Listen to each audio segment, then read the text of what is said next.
My name is Veronica and I have here my patient Sarah. She is a college student, 18 years old. She's always been healthy with no history of chronic diseases. However, this morning she presented at the outpatient department with a complaint of throbbing headache, itchy and watery eyes, a rash on her face and on her neck, and she also woke up this morning feeling very weak. So I'm going to go into the patient's room and conduct a physical examination from head to toe. So let's get started. I will begin this procedure by washing my hands, and then I will put on my gloves, and then I will head to the patient's room, introduce myself, explain the purpose of the procedure, seek consent, and get started with a physical examination.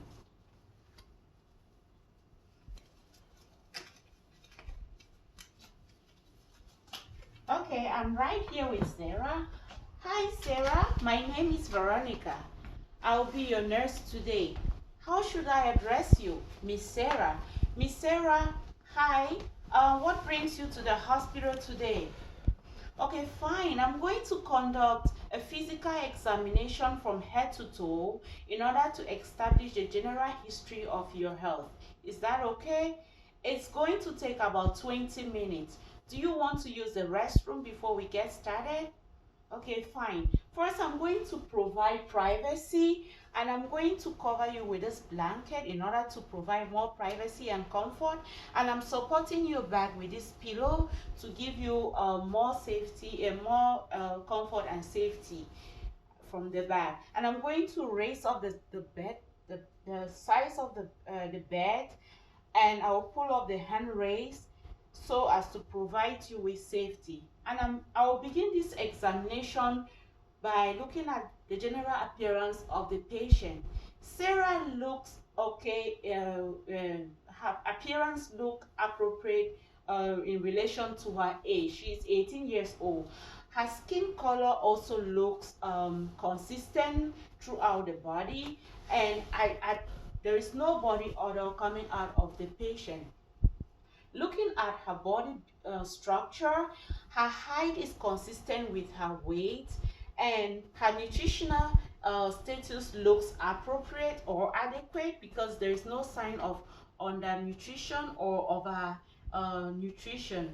And looking at her body dressing, she is well dressed for this examination, and her body contour also looks okay. Her general body looks appropriate and symmetry. The left side of the body looks equal to the right side, and at this time there is no physical disability, deformity.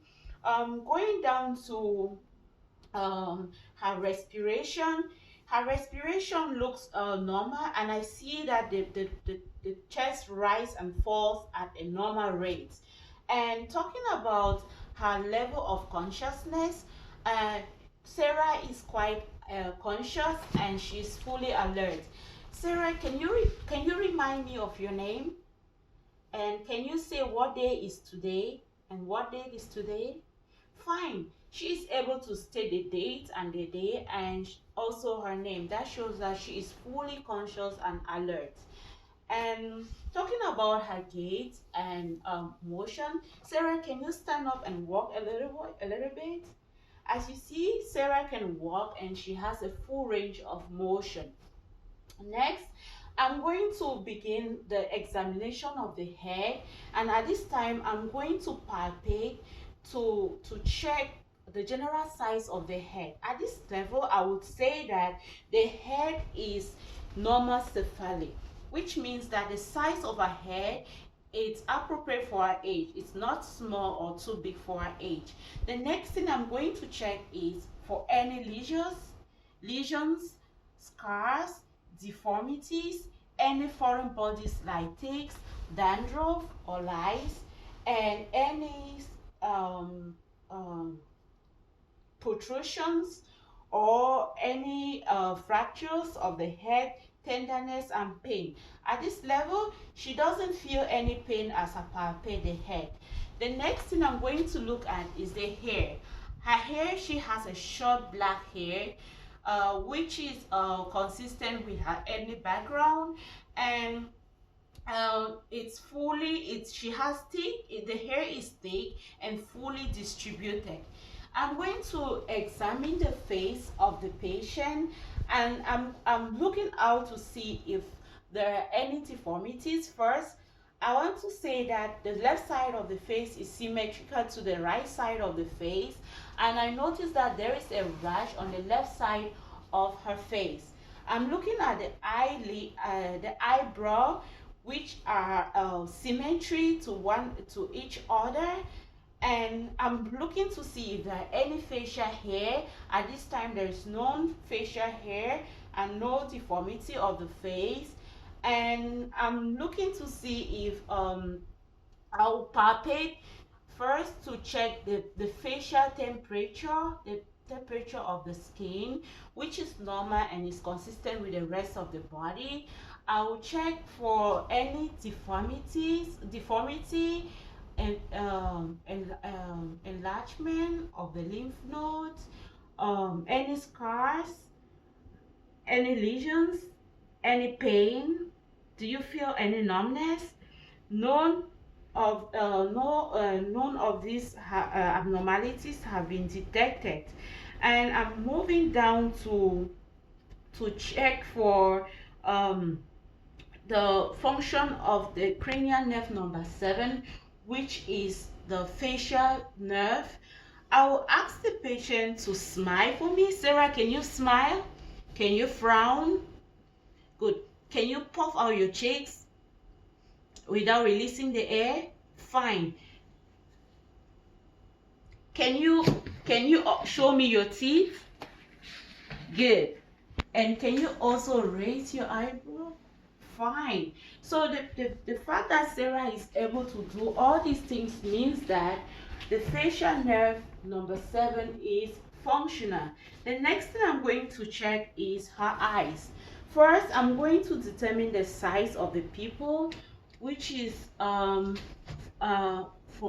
my examination. They look normal, one millimeter in size, and I'm going to examine the sclera. The sclera looks red, and I'm looking at the eyelashes. The eyelashes look normal, symmetry, and they are fully distributed. The eyelid doesn't have any sign of deformity like ptosis. And I noticed that there is a discharge coming out from both eyes, from the left and the right eye, which appears to be crusty. And I'm also going to check for the size of the pupil, the shape of the pupil. They all appear round, and I don't see any sign of abnormal protrusion of the eyeball. So I'm going to test for the oculomotor nerve function, and I will ask Sarah to look straight to the wall. Sarah, can you look straight to the wall? As Sarah is looking straight to the wall, I notice that her pupil become large and dilated. And I'm going to flash my torchlight on one side of her eye, on the left eye, to see if the pupil will constrict. And at this point, the left eye constricts at the flash of the light. I'm also going to do same for the right eye. The right eye constricts and becomes smaller. The next thing I'm going to check for is accommodation. I'm going to ask Sarah to look straight to my finger, and when I bring my finger closer to her eye, both eyes will constrict and become smaller. Yeah. So this is to show that the oculomotor nerve is functional.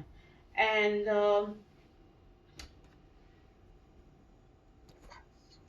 that is the end of my examination. I'll thank you, Sarah, for your cooperation, and I will see you next time. Bye bye.